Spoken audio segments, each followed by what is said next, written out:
Olá pessoal, boa tarde. Tô aqui mais uma vez fazendo gravado porque, gente, eu preciso fazer umas aulas de YouTube para eu aprender como que eu gravo ao vídeo. Cada semana eu aprendo alguma coisa nova para tá passando esse canal para vocês, né? Para tá montando, como eu disse, é um aprendizado, eu tô aprendendo junto, estou evoluindo com o canal. Vamos começar fazendo a nossa oração, né? Independente de como foi da semana passada para cá, eu acredito que Deus, o universo, os orixás tenham nos sustentado até aqui. Vamos orar, né? Pai nosso que estás no céu, santificado seja o seu nome. Venha a nós o seu reino, seja feita a tua vontade, assim na terra como no céu. O pão nosso de cada dia nos dai hoje. Perdoa as nossas dívidas, assim como nós perdoamos os nossos devedores. E não nos deixeis cair em tentação, mas livrai-nos do mal, pois teu é o reino, é o poder e a glória para sempre. Amém. Independente da sua religião, independente da sua fé, essa é a oração que o Pai nos ensinou e acho que ela deve direcionar nossa vida, direcionar os nossos caminhos, né? Hoje estou menos ansiosa, né? Mas também não precisei nem tomar o remédio. Mas a vida acontece em tantas coisas, né? E eu tenho esse compromisso com o canal, não quero falhar. Sempre fui muito responsável com horários, com datas, com tudo. Então eu pretendo manter o meu dia de live, pretendo manter. Tanto que eu fui testar para ver se eu ia conseguir fazer ao vivo, não consegui. Então eu vou postar os vídeos toda quarta, mas eu vou tentar gravá-los então. E eu tiro a quarta-feira para me dedicar ao canal, me dedicar. As músicas eu já tenho mais ou menos, tenho recebido algumas sugestões e estou adorando, né? Tive muitos feedbacks da primeira música, né, que foi O Homem na Estrada. Algumas pessoas me mandaram mensagem pelo WhatsApp, eu achei muito interessante. Porém, teve pessoas que para mim são muito importantes que sequer assistiram. Mas paciência, né? Eu não vou agradar todo mundo, não posso obrigar todo mundo a assistir o meu canal. Quem tá, quem não tá, não é obrigado, né? Mas algumas pessoas, o fato de se fazerem ausentes nesse momento, para mim, me deixou um pouco chateada. Mas como diz mamãe, né? Eu sou tão dolorida, eu sou mesmo, gente. Aí eu não sei vocês, mas eu não consigo estar triste, fingir que tô alegre, estar alegre, fingir que eu tô triste. Eu sou muito transparente. Ontem eu tive que resolver algumas questões que, para que eu resolvesse, foram um pouco pesadas, então eu acho que eu tô um pouquinho borocochosinha, não tô assim cheia da minha adrenalina costumeira. Mas vamos lá. Eu deixei a música aí rodando para vocês, né, que é o Bêbado e a Equilibrista. Eu disse que essa música tem uma participação toda especial na minha vida, porque foi a música que estava tocando na sala de pré-parto quando eu tive o meu primeiro filho. E eu ali sozinha, com 19 anos, pensando, meu Deus, o que eu tô fazendo? E eu venho acompanhando a música, até porque sempre amei a Elis Regina. Eu vi, estudando a música, pesquisando, o livro que eu comentei na primeira live de apresentação da Regina Echeverria, ele é de 1985, né? E eu já, quando eu tive meu filho em 91, eu já sabia a história da Elis Regina, já tinha lido essa biografia umas 3, 4 vezes. Porque livros que eu gosto, eu não me leio uma vez só não, leio várias, né? Inclusive hoje eu ia indicar um livro para vocês, acabei esquecendo de pegar. Mas na próxima live eu trago, né? Porque tem que ser feito no momento certo. Eu mudei também o cenário, eu estou experimentando os locais aqui do flat para eu ver o lugar. E aqui o lugar é bom por conta do ar-condicionado. Gente, aqui em Goiânia, à noite tá 36 graus, agora deve estar uns 39. E eu, na menopausa, com aqueles fogaços, se eu não tomar minhas cápsulas de amora, minhas coenzimas, eu não consigo sobreviver. Se eu não fizer exercício físico, eu fico um pouco atrapalhada do humor, dos hormônios, né? Tudo a ver, né? Humor, hormônio, tudo a ver. Então vamos lá. O Bêbado é Equilibrista, né? É uma música que foi lançada em 1979. Quem trouxe a letra num primeiro momento foi o João Bosco, e aí ele pegou essa letra e levou para o Aldir Blanc. E aí eu fui conhecer realmente o Aldir Blanc. Eu trabalho com a Aldir Blanc, e aí estudando a música que eu fui me atentar, né, para quem era na verdade Aldir Blanc. E ele vem depois, quando ele morre, só em 2020 que vem a Lei Aldir Blanc no incentivo à cultura. A música foi lançada em 1979 na voz da Elis Regina, maravilhosa, tanto que quando eu fiquei grávida, eu acho que do Ederson, que é o meu quarto filho, eu queria que ele se chamasse Elis Regina. Não teve como, né? Porque veio o Ederson e virou o Ederson. Mas a opção de nome para ele era Elis Regina, porque eu sempre fui muito, muito fã da Elis Regina e acabei me tornando fã da Maria Rita, que é filha dela, por conta da mãe, né? E aí essa música, quando ela chega para Aldir Blanc, ele vê alguns espaços ali que ele poderia falar sobre a anistia, sobre o que vinha acontecendo na época do Brasil. Né? Lembrando que ela foi lançada em 79, nós estávamos vivendo em plena ditadura militar, né? E o militarismo, ele cerceava a pessoa de todos os seus direitos, né? Do seu direito de ir e vir, da sua liberdade de expressão, da sua liberdade de crença, da sua liberdade de ser qualquer coisa. Então, na época do surgimento desta música, né? O João Bosco, ele se inspira ali no filme Tempos Modernos, né? O bêbado, quando ele fala, é o Charlie Chaplin, né? Que é ali o ator do cinema mudo, que faz aquele cinema mudo maravilhoso. Sem falar nada, ele consegue trazer o público ali para aquela revolução industrial da época, né? Para aquelas coisas que vinham acontecendo, né? E aí nós caímos na música que vem, né?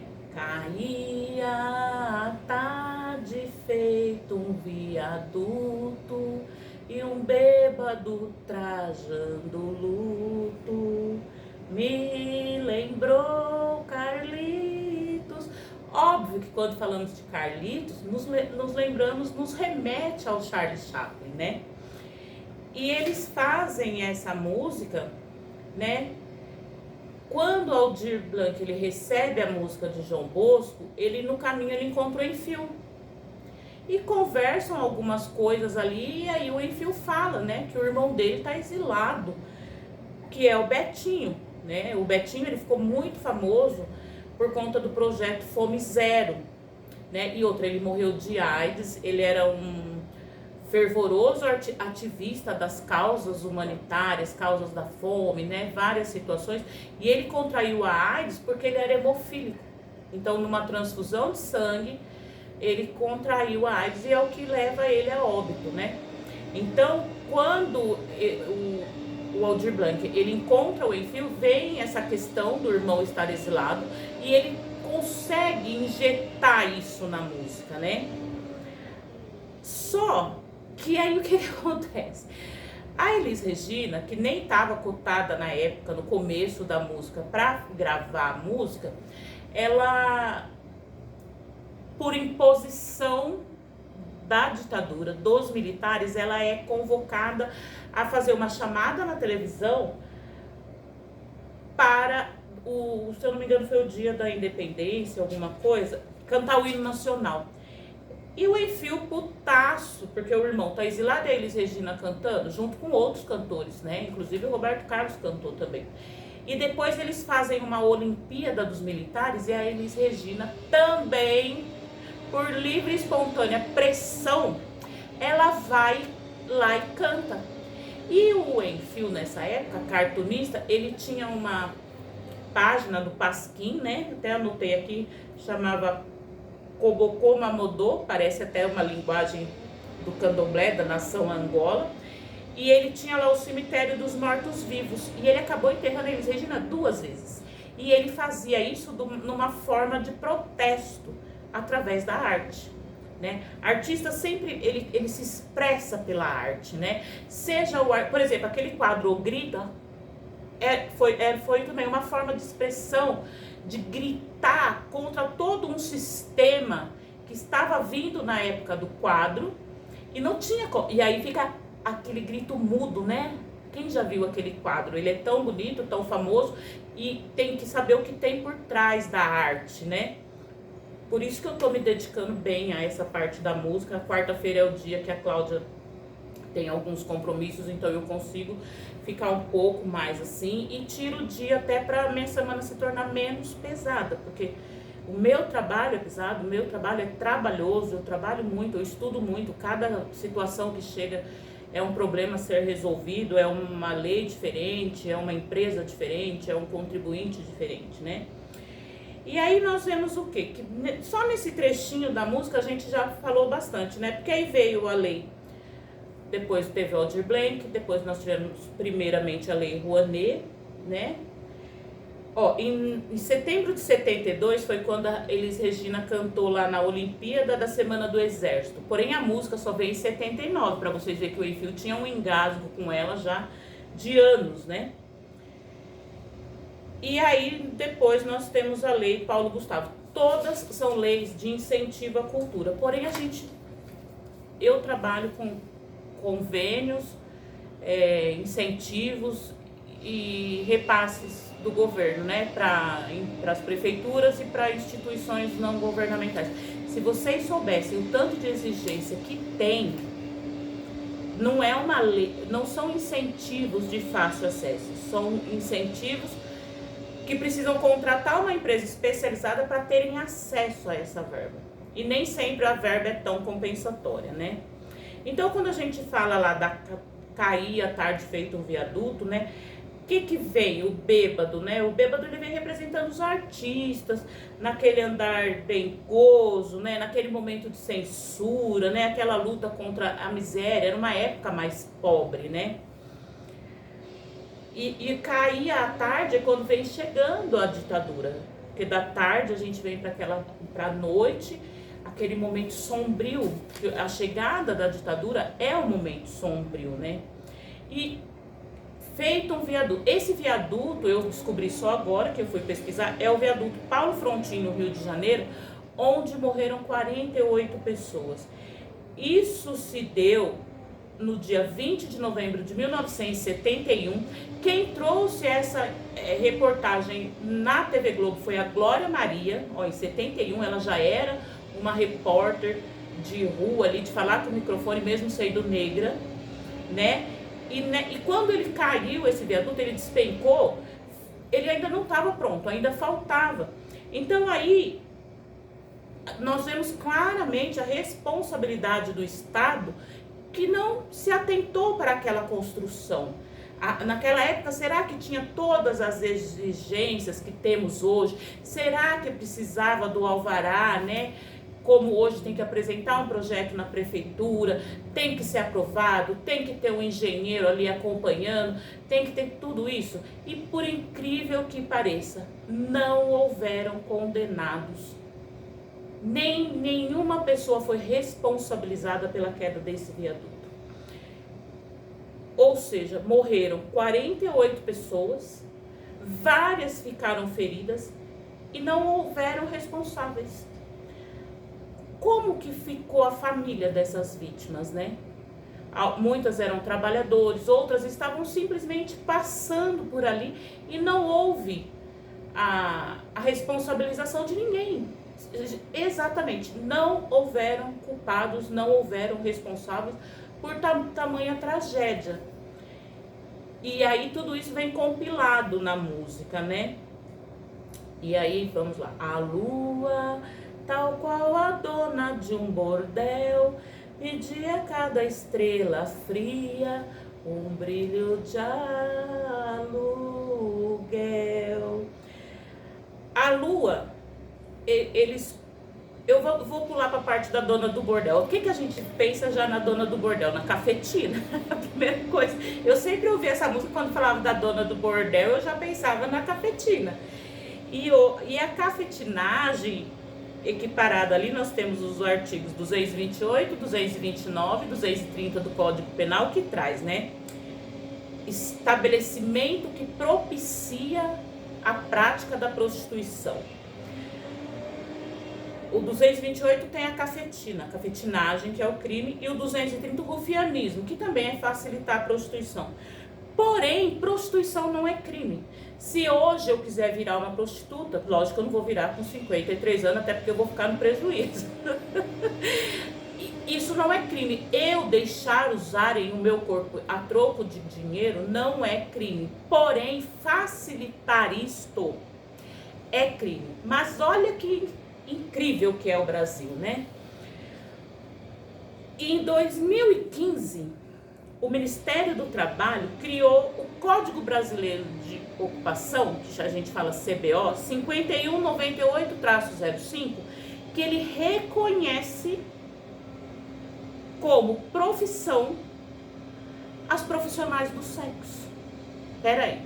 Então, eu sou prostituta, sou reconhecida pelo Ministério do Trabalho, posso até ter um MEI, posso até recolher o meu carnê do INSS para eu me aposentar futuramente, mas as pessoas que facilitam o meu trabalho estão cometendo crime. Se eu receber do meu cliente no cartão de crédito, a empresa de cartão de crédito da maquininha, ela é responsável? Ela está praticando o rufianismo, que é facilitação? O motel, porque motel a gente vê em todo lugar, eu pratico a minha prostituição no motel. Então, o motel é um facilitador, ele é um estabelecimento. Então, ele vai ser enquadrado no artigo 229 do Código Penal. Vocês veem aí que é um contrassenso? Uma parte da legislação aprovou a prostituição, porém a outra considera ainda crime. Precisamos de uma revisão do nosso Código Penal. Ele vem caminhando, porém o Código Penal total ele é de 1940. Então, de lá para cá, nós temos aí 84 anos, né? Que a nossa cultura mudou, o nosso posicionamento mudou, muitas coisas mudaram, porém a nossa legislação não vem acompanhando. Então, embora a música traga isso, né? Ela juridicamente há um confronto entre o direito trabalhista, que reconhece a prostituição como profissão, e o direito penal, que alega que os facilitadores são criminosos. Tá, eu sou uma advogada e eu trabalho no escritório de advocacia, sou registrada lá.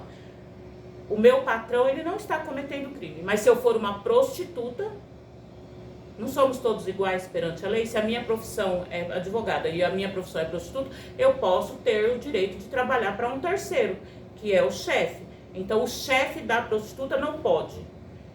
Ele é penalizado criminalmente. Então, é um disparate isso, né?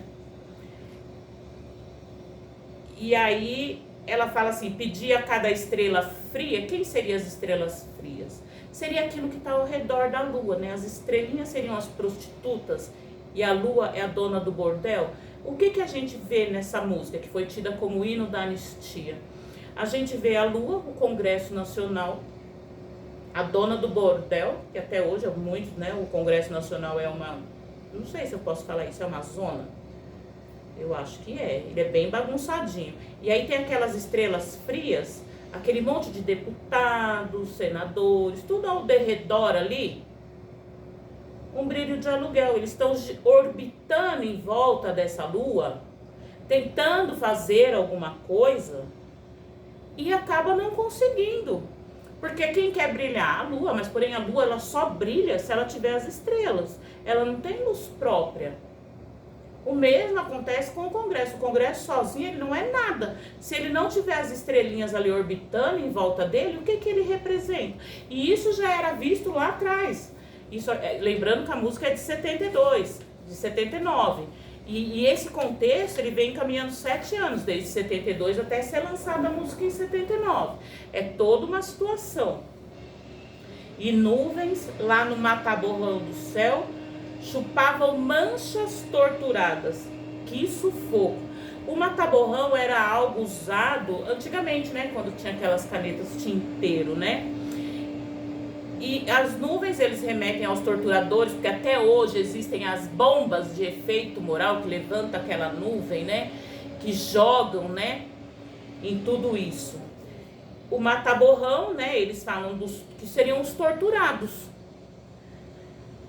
Manchas torturadas, que sufoco. Aqui eu me ative um pouco mais, porque a gente não estuda a ditadura na escola, né? Quem quer aprender tem que procurar. Eu não sei hoje como está o ensino. Na minha época não ensinava, porque eu lembro que quando eu entrei na escola ainda, o nosso presidente era o Figueiredo. Depois que vieram as diretas já, que veio o Tancredo que não tomou posse, depois que vieram a parte aí das eleições, que a Constituição veio em 88, eu entrei na escola em 85 ou 86, alguma coisa. Então eu peguei um tempo ainda de jurar bandeira, hino nacional, educação moral e cívica, tudo isso que nos remetia à época da ditadura.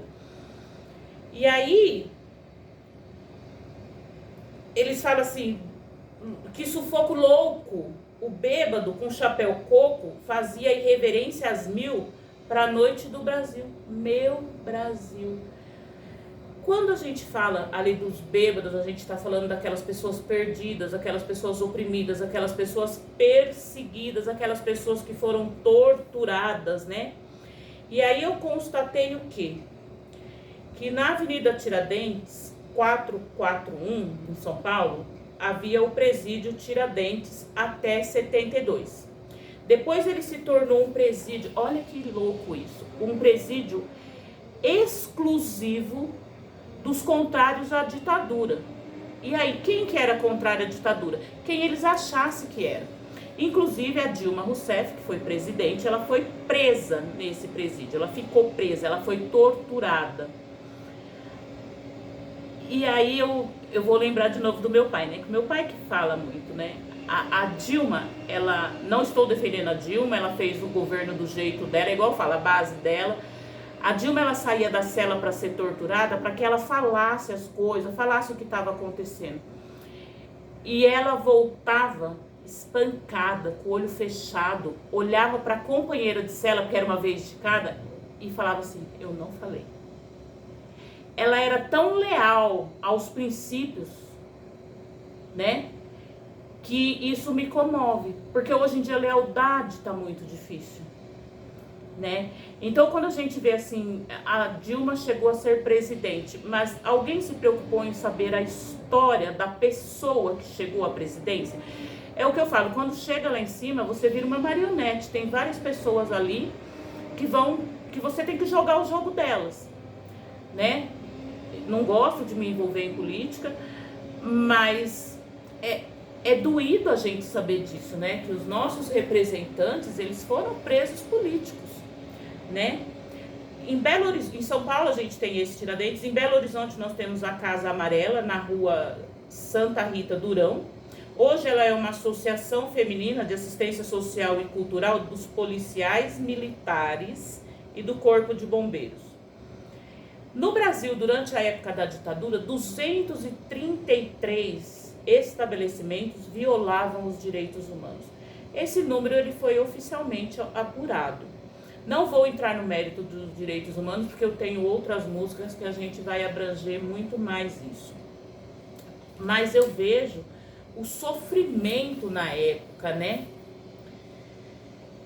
Aquele sofrimento de você não poder se manifestar, de você não poder falar, de você não poder reagir, né? Tem um caso aqui de um menino que foi preso com 16 anos, né? Seguindo, aí fala que sonha com a volta do irmão do Enfio, com tanta gente que partiu num rabo de foguete. Gente, o Betinho, que é o irmão do Enfio, que estava na época preso e tal, ele foi em 1971, ele foi exilado no Chile, né? Chegando a ser até assessor do Allende. E ele virou um sociólogo, ele foi um dos poucos que conseguiu voltar. Porque nós tivemos vários artistas, como Caetano, Chico Buarque, que eles também tiveram que sair do nosso país pelo simples fato de querer cantar. E a censura ser tão grave que não pode. E isso me chama a atenção porque hoje nós também não podemos falar muito mais coisas. Por exemplo, eu tenho uma irmã que ela me chama de gorda. Hoje isso vira gordofobia. Eu tenho um filho que todo mundo chama ele de gordo. Gordo passou aí. Não pode. Nós estamos dando passos para trás. Nós estamos voltando à censura. Aí eu me lembro também dos atos de 8 de janeiro. O Brasil, depois de 50 anos, tem presos políticos.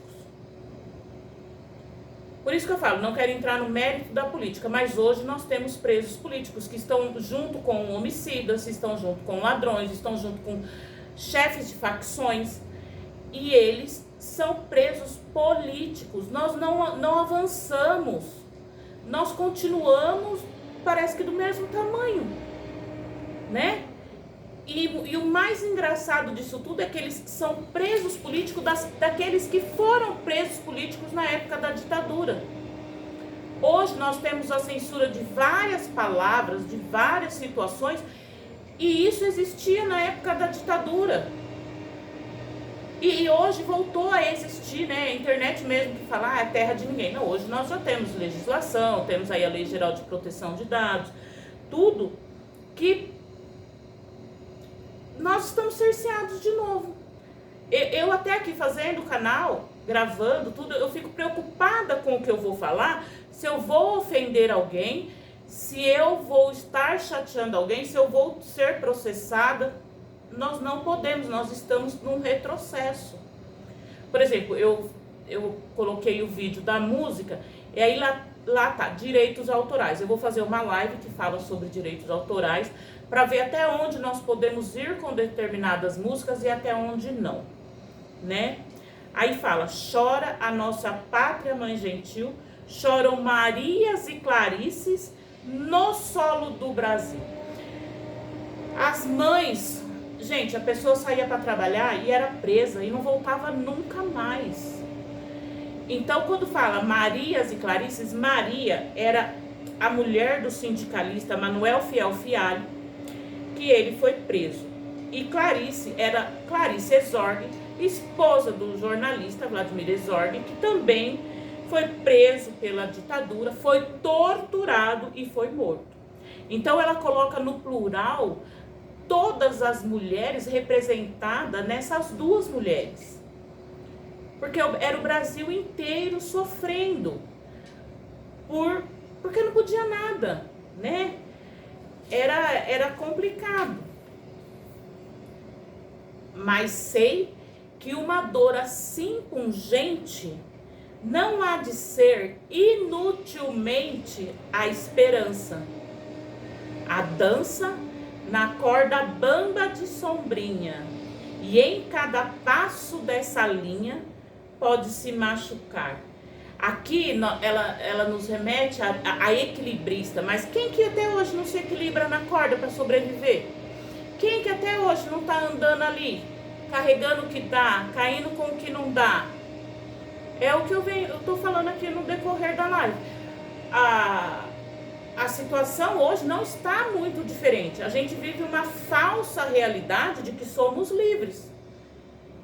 Mas se a gente for pegar aí quantos processos existem por conta das palavras ditas, de palavras que hoje não podem ser empregadas, nós estamos nessa parte. E aí fala assim, que essa dor pungente não pode ser inutilmente, ou seja, aquela época, ela não foi inútil, havia uma esperança. Qual que era a esperança? Era a chegada da democracia. Era que terminasse aquela coisa da ditadura, daquela opressão, né? E fala mais. E ela fala, azar na corda bamba, o show de todo artista tem que continuar. Não é porque estamos... O brasileiro é assim, o brasileiro não desiste nunca, né? Então, eu trouxe alguns dados aqui referente a essa época, né? Oficialmente, eles falam que 444 pessoas morreram. Porém, nós temos outros dados que falam em 1.600 mortes. Mais de 20 mil torturados. Nós tínhamos prisões militares, prisões políticas em 21 estados, 7 navios e 17 casas clandestinas, casas espalhadas que você prendia, estava longe do presídio, você levava para torturar e tentar retirar a informação daquele que supostamente poderia saber alguma coisa do partido contrário, né? Alguns famosos que foram torturados, que foram presos políticos, nós temos aí a ex-presidente Dilma Rousseff, o José Genuíno, que é um ex-deputado. Inclusive eu me encontrei com o José Genuíno, tirei uma foto com ele no ano de 2000, que foi o meu primeiro ano na faculdade de Direito, e eu participei do EPED, que é o Encontro Paulista dos Estudantes de Direito. Só que essa foto ficou com uma colega e eu nunca tive acesso, ele nem era nada ainda de deputado, nada.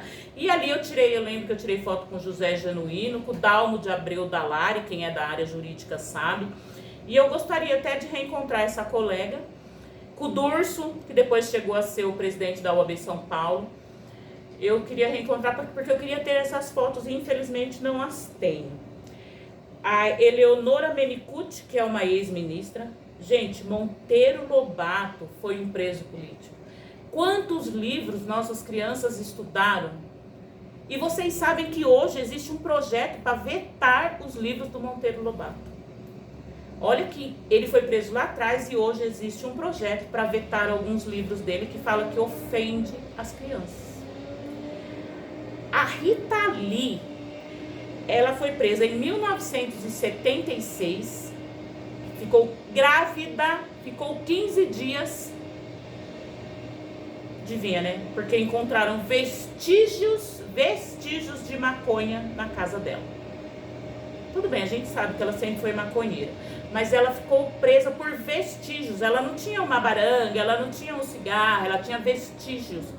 15 dias presa por conta disso. Eu tô trazendo tudo isso, gente, porque eu acho que esse é um momento tão importante da nossa história que não foi trabalhado e que nós precisamos conhecer, porque hoje a gente vê muitos manifestos, que a ditadura volte. As pessoas não sabem o que era ditadura.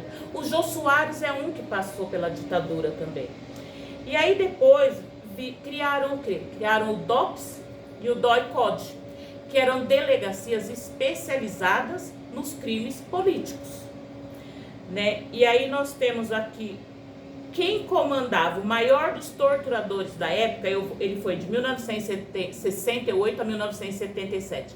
Eu vou dizer o nome e, se houver semelhança, não é mera coincidência. Sérgio Fernando Paranhos Fleury. Lembram desse nome? Ele era de direita ou de esquerda? Então, a gente já vem com essa briga há muito tempo, né? Dessa briga política, essa briguinha por isso que eu falo, eu não quero me envolver em política, não gosto de comentar. Eu estou comentando fatos históricos.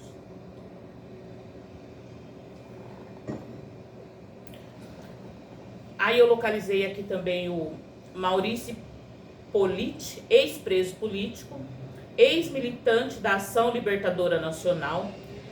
Ele foi preso em 1970. Sabe quantos anos ele tinha? 21 anos. Gente, o que a pessoa sabe com 21 anos? Que ideal que ela tem, que ideologia ela criou para a vida dela.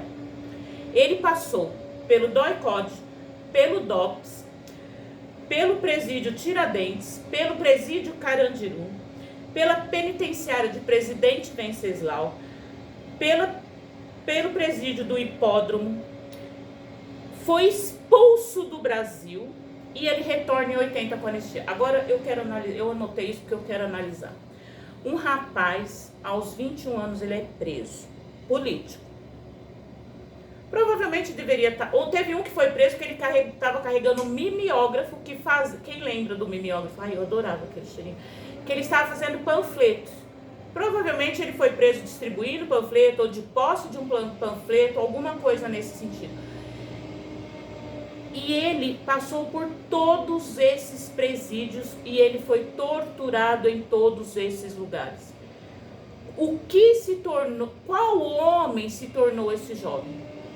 O que essas prisões contribuíram na formação do caráter desse jovem?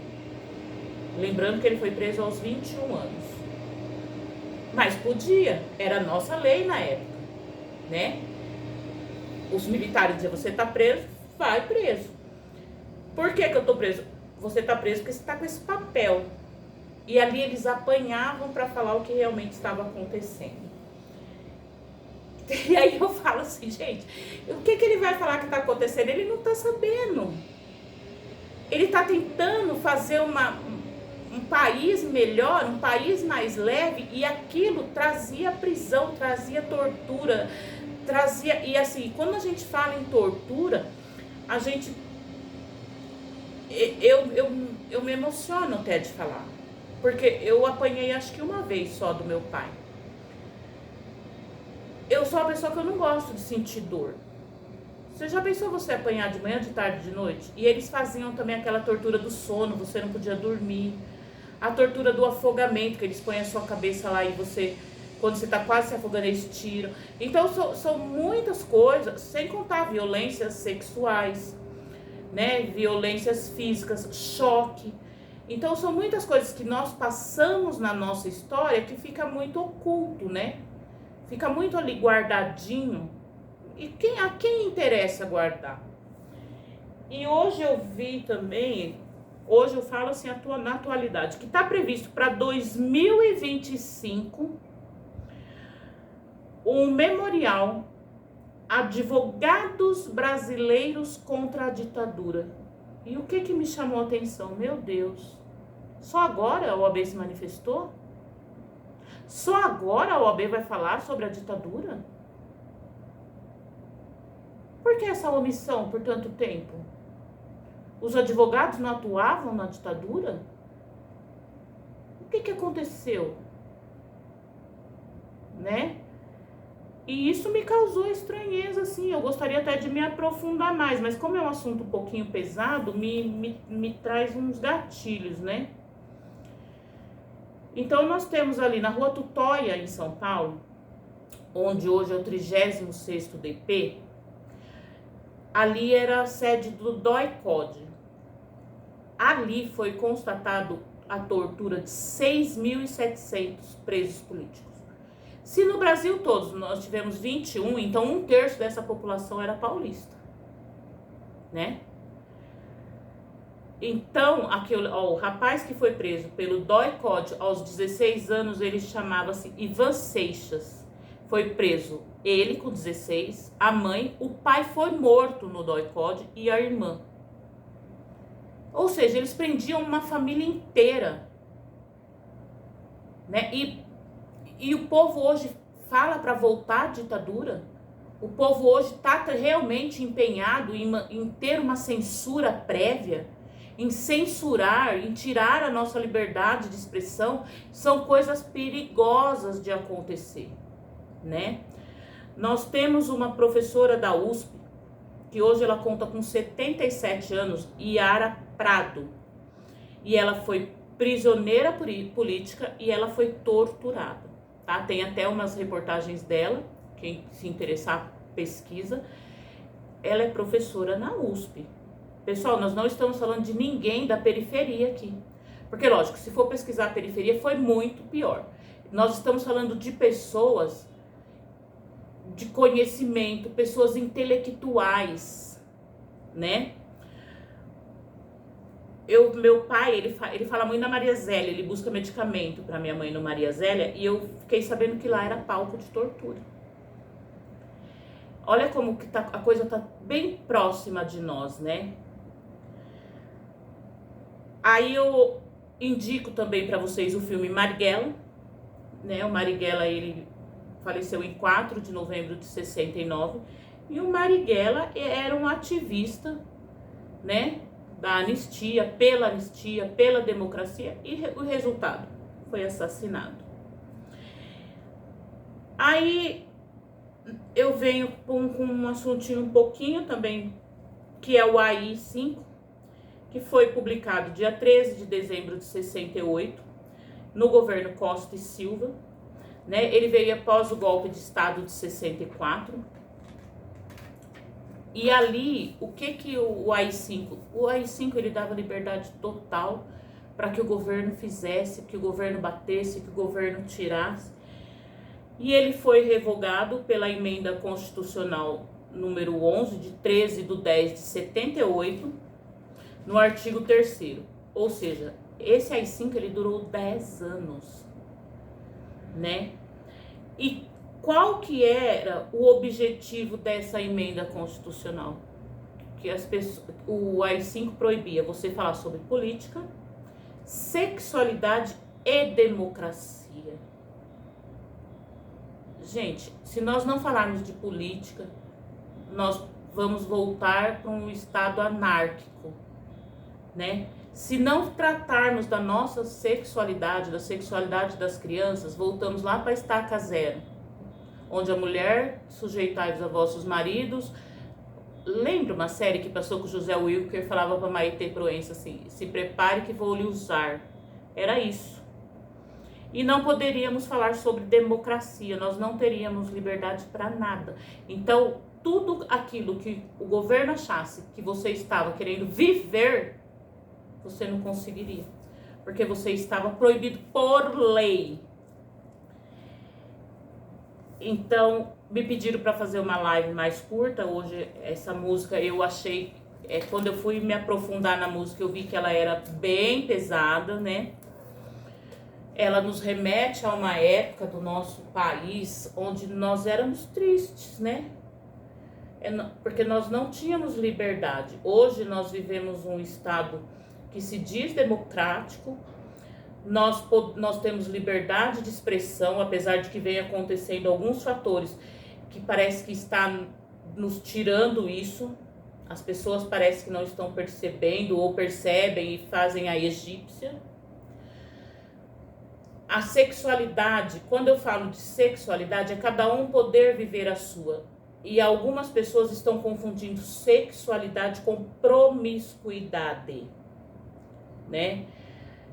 Eu não tenho nada contra os gays, não tenho nada contra ninguém. Eu quero que cada um faça o que quiser. Porém, quando eu vejo a parada gay, algumas situações me incomodam. Porque eu acho que o fato de você ser gay não te dá o direito de debochar de uma sociedade, né? Não te dá o direito, como teve uma parada aí que pegaram um crucifixo e fizeram atos obscenos. Eu acho isso ridículo. Como também eu não defendo o Congresso, não defendo as pessoas que invadiram o Congresso ali no 8 de janeiro. Porém, uma cena que me deixou assim estarrecida, me deixou triste. E eu sou emotiva, gente, eu choro. Foi quando eu vi o vídeo de um suposto cidadão cagando em cima da mesa do Congresso. Gente, quando você faz isso, você não está faltando com respeito com o ministro que ocupa aquela mesa. Você está faltando com respeito com uma nação que passou por tudo isso na época da ditadura para que hoje ela pudesse ter audiências públicas, que não existia. Se você hoje quiser participar de uma audiência pública da Câmara de Vereadores da sua cidade, você pode. Se você quiser participar na Assembleia Legislativa do seu estado, você pode. Você não tinha isso.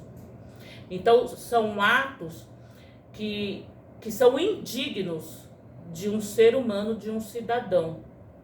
De um cidadão que quer ter os seus direitos preservados. Ele quer ter o seu direito à saúde, ele quer ter o seu direito à segurança pública, ele quer ter o seu direito à educação, ele quer ter o seu direito à religião, ele quer ter o seu direito a vários fatores, e ele vai para uma situação e ele defeca em cima da mesa do Congresso Nacional. Então essa música tão antiga e tão atual, hoje ela me deixou triste por ver que a nossa espécie, ela não evoluiu.